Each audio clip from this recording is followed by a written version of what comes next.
There is a question so simple, so direct, that the moment you ask it, the entire architecture of who you think you are begins to tremble. Pause.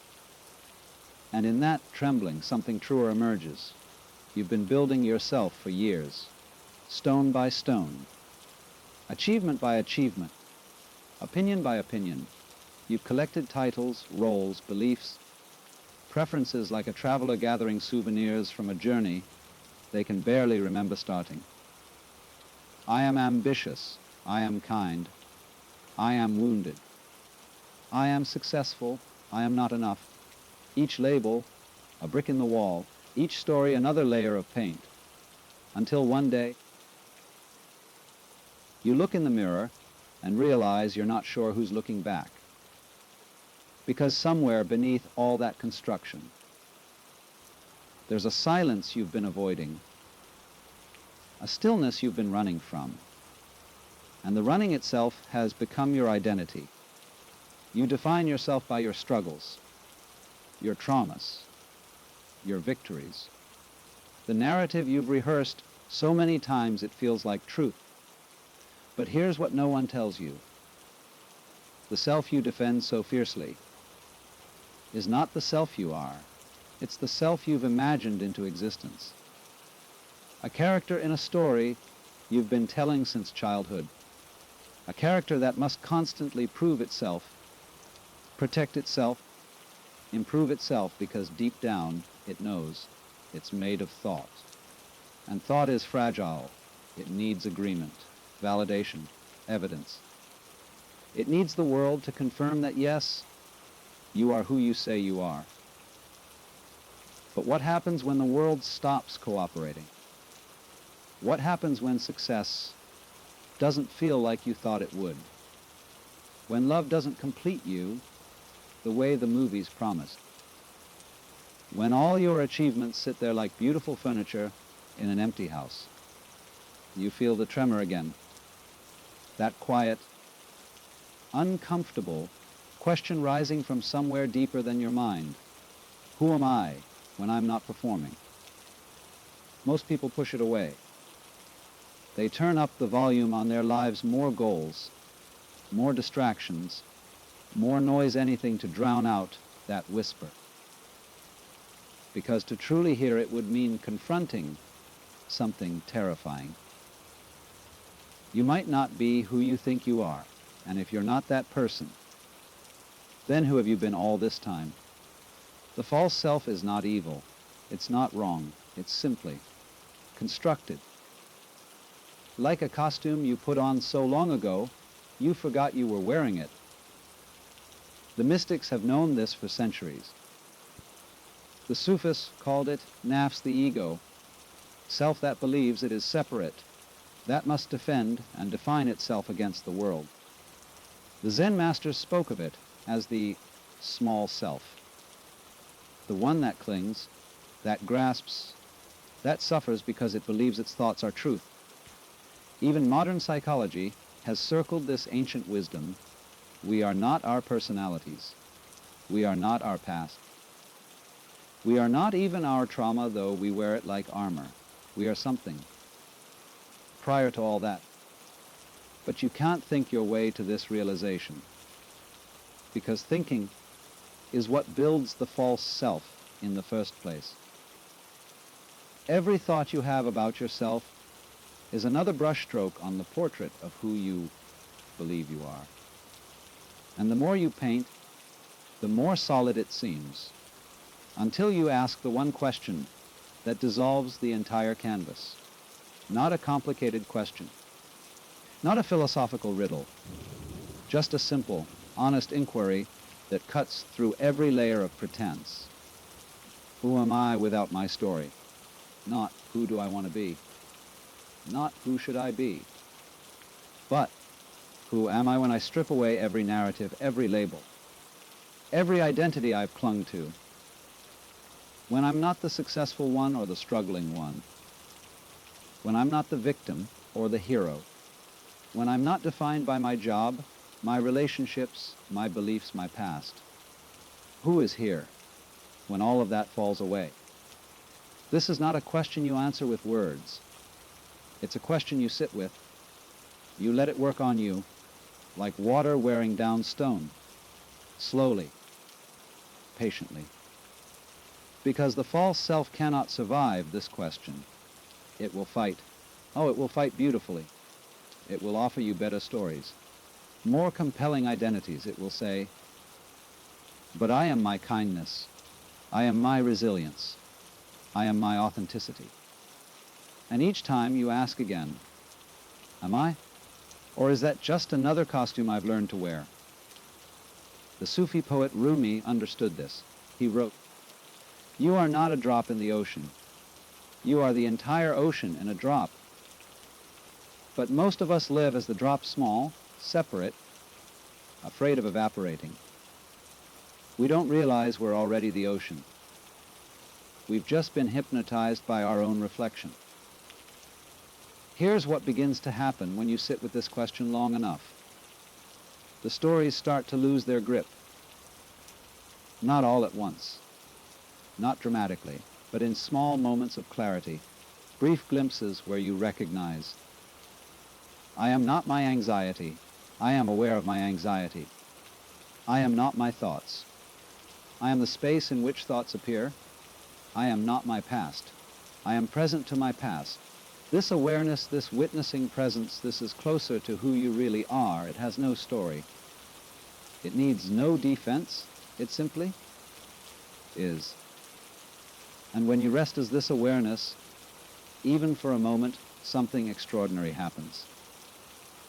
You stop trying to become. The exhausting project of self-improvement loses its urgency, not because you become complacent, but because you realize you were never broken to begin with. The false self was the one that needed fixing, improving, defending. But your true nature, it's already whole. It always has been.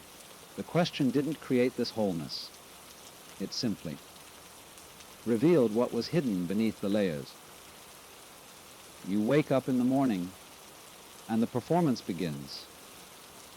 Before your feet touch the floor, you're already reaching for the script. Today I need to be productive. Today I need to be strong. Today I can't let them see I'm struggling. You rehearse your lines in the shower. You adjust your mask in the mirror. And by the time you step into the world, you've almost convinced yourself, this is who I am. But here's the strange thing about performances. The longer you play a character, the harder it becomes to remember your acting. You become method, so deep in the role that you forget there was ever anyone else underneath. And society encourages this forgetting. In fact, it demands it. From the moment you could speak, you were taught to identify yourself. What's your name? What do you want to be when you grow up? Are you shy or outgoing? Are you smart or creative? Every question, a cage. Every answer, a bar. Until by adulthood, you've built such an elaborate prison of identity that you call it knowing yourself. I'm an introvert. I'm ambitious. I'm not good with people. I'm a perfectionist. These aren't observations. They're limitations you've agreed to. Boundaries you've drawn around an infinite being and called it a personality. And maintaining the false self. It's exhausting. Because it's never finished. A constructed identity requires constant upkeep, constant evidence, constant reinforcement. You must keep achieving to prove you're successful. You must keep helping to prove you're good. You must keep struggling to prove your trauma was real. You must keep performing to prove you're worthy of love. The false self feeds on recognition. It starves in silence. This is why rejection feels like death. Why criticism cuts so deep. Why being ignored or unseen can trigger such profound pain. Because to the false self, invisibility is death. If no one sees the character you've built, does it even exist? And so you perform harder, speak louder, achieve more, probe more. You become addicted to the mirror of other people's eyes, desperate to see your reflection confirmed. Yes, you are who you say you are. Yes, your story is real. Yes, you exist. But here's the trap. The more you try to prove yourself, the more you reinforce the illusion that you need probing. It's a game you cannot win, because the false self is built on a faulty foundation. The belief that you are separate from life, from others, from the universe itself. A lone individual struggling to survive in a hostile world.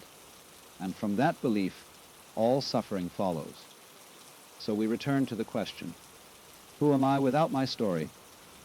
And notice already, your mind is providing answers. I'm still me. I'm consciousness. I'm awareness. I'm a soul having a human experience. Beautiful words. But these too are stories.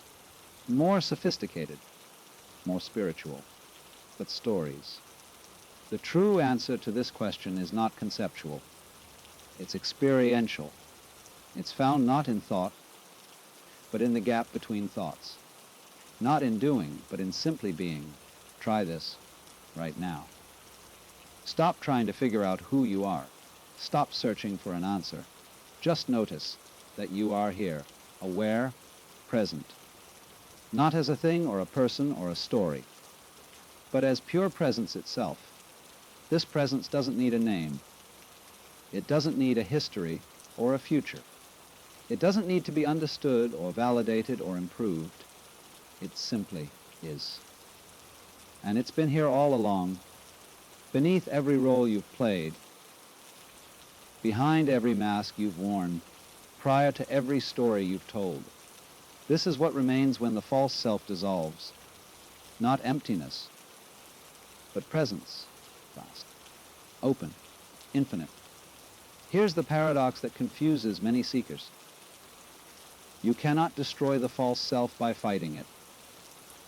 You cannot transcend the ego by making it your enemy. Because the moment you start trying to get rid of your ego, a new, more subtle ego is born. The spiritual ego, the one that prides itself on being awake, the one that judges others for being asleep, the one that collects insights and practices like trophies, building yet another identity, the enlightened one. This, too, must be seen through, because the false self is not your enemy. It's simply a case of mistaken identity, like someone who's been asleep so long they've forgotten they're dreaming. You don't destroy the dream, you simply wake up. And waking up doesn't mean becoming someone new.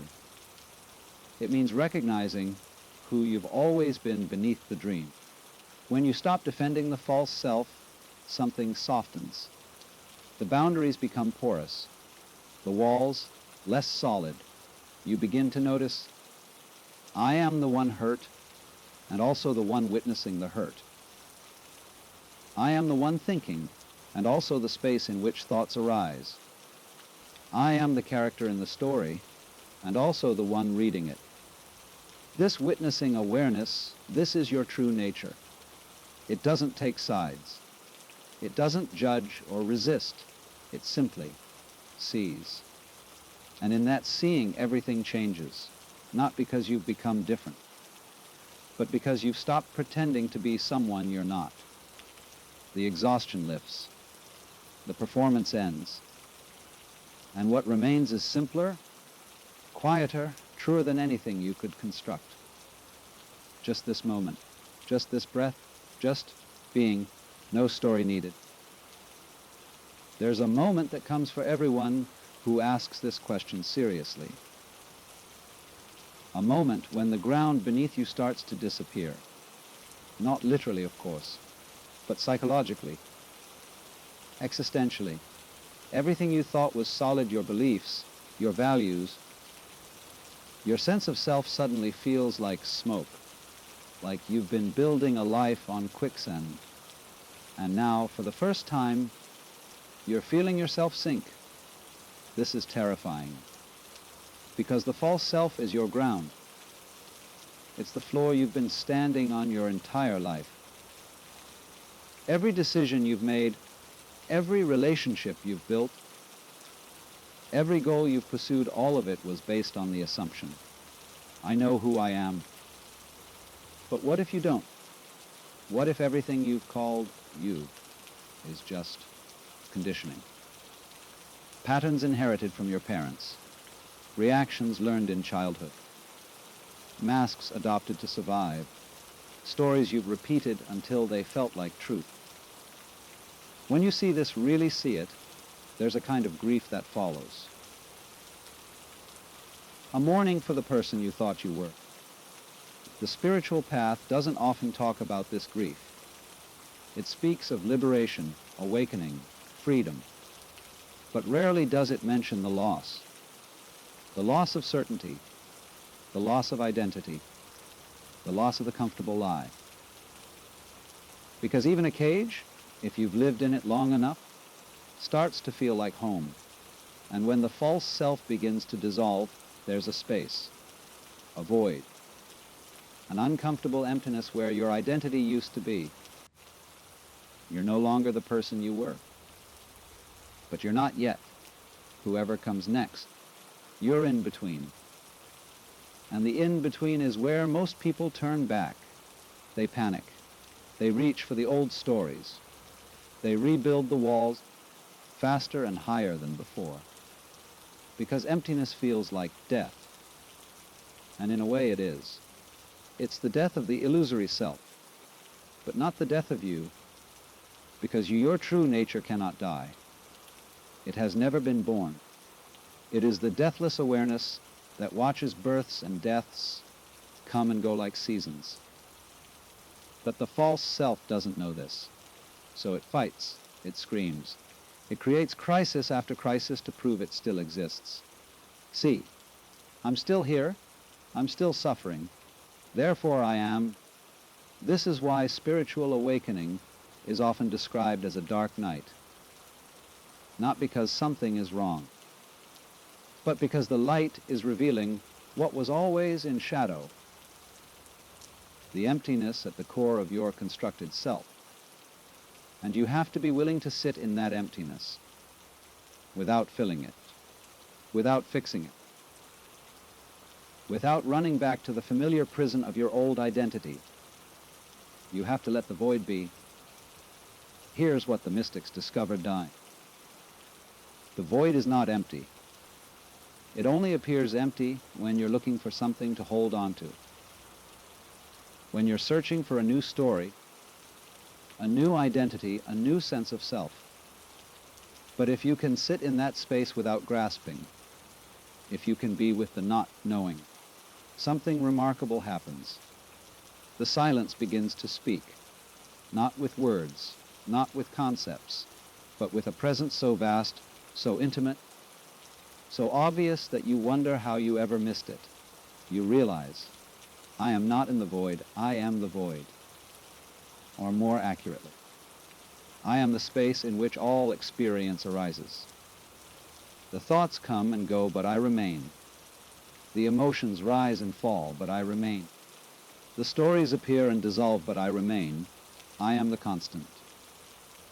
Not the content, but the context. Not the movie, but the screen. Not the waves, but the ocean. This is not a philosophical idea. It's a direct recognition. A shift from identifying with experience to being the awareness of experience. And when this shift happens, even briefly, everything you thought mattered softens. The urgency dissolves. The fear loses its grip because you're no longer defending a self that was never real to begin with. People think awakening is complicated. They think it requires years of meditation, exotic practices, guru initiations, or mystical experiences. But the truth is almost embarrassingly simple. You are already what you're seeking. You've just been looking in the wrong direction. You've been searching for yourself out there in achievements, relationships, experiences, identities. But you are here, always here, the one who is aware of the searching, the one who is present before any thought of I arises. The question, who am I without my story, doesn't lead you to a new answer. It leads you beyond answers, to the recognition that the one asking the question and the one you're looking for are the same. There is no separation. There never was. You are not a person who has awareness. You are awareness temporarily identifying as a person. And the moment you recognize this, really recognize it, the false self doesn't just dissolve. It's seen as what it always was. A character in a dream. A role you've been playing so convincingly that you forgot you were acting. So how do you live from this recognition? You don't try to maintain it. You don't make it another achievement, another identity, I am enlightened. You simply return, again and again.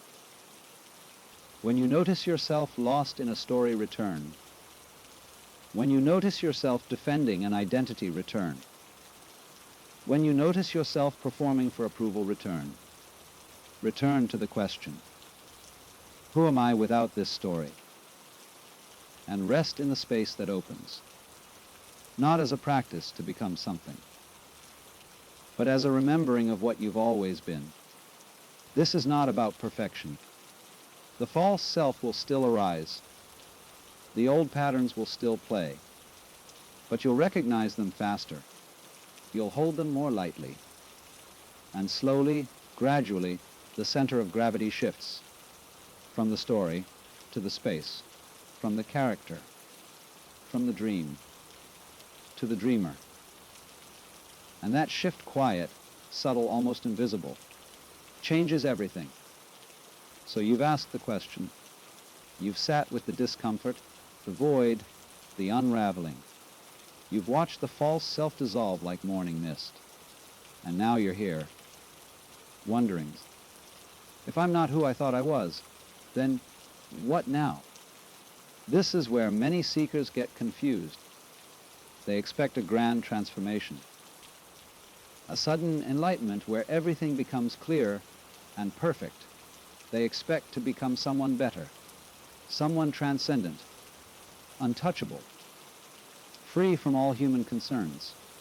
But here's what actually happens.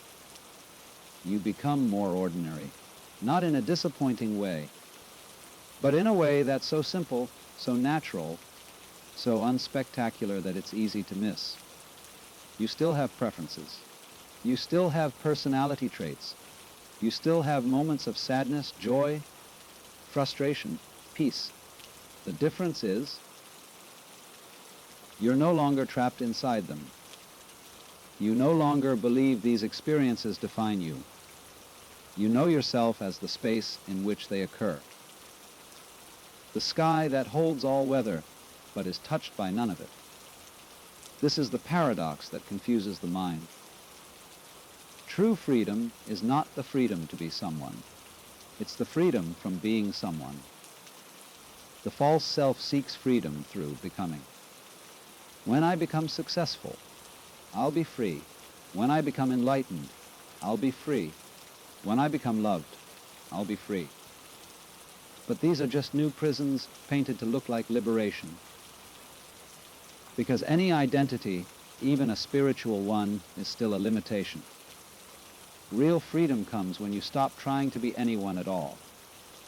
When you allow yourself to simply be, not as a fixed thing, not as a permanent state, but as open presence, free to move, free to change, free to experience the full spectrum of being human without clinging to any of it.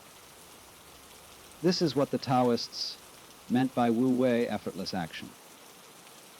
Not the absence of action, but action that flows from presence rather than identity. You do what needs to be done, not because it will make you into someone, but because it arises naturally from the moment. Like a tree doesn't try to be a tree. It simply trees.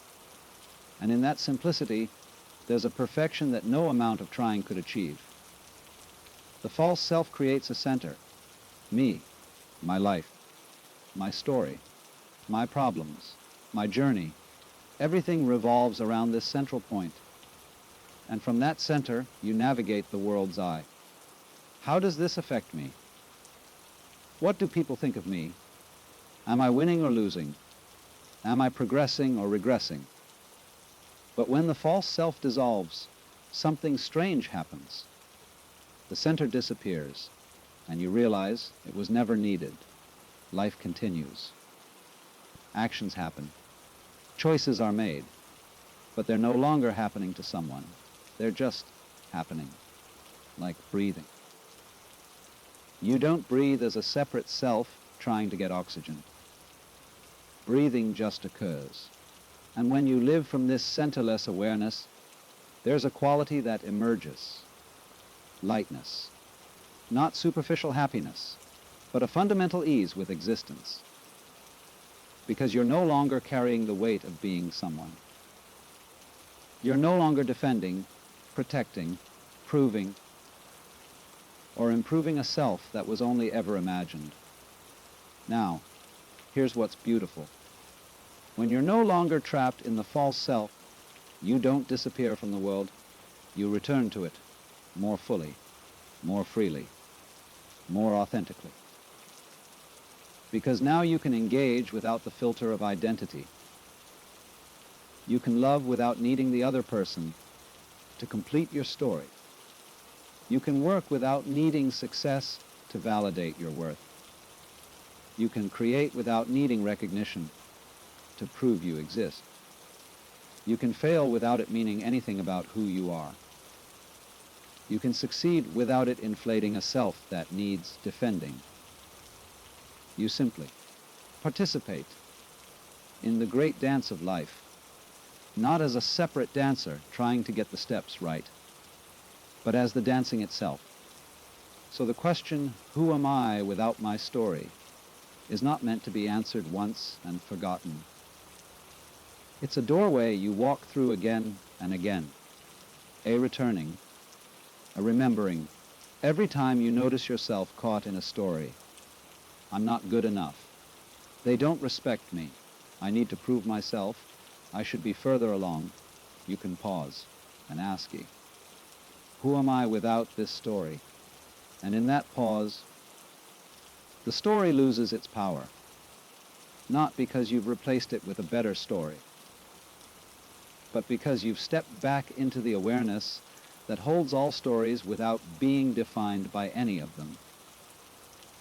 This is the practice, not a practice to achieve enlightenment, but a practice to recognize what's already true. You are already free. You just keep forgetting. So this is the invitation. Stop trying to become someone. Stop trying to fix, improve, or transcend yourself. Just see. See that the one you've been trying to become is a phantom, a beautiful, intricate, convincing phantom, but a phantom nonetheless. And beneath that phantom is something so simple, so present, so undeniably here that you've been overlooking it your entire life.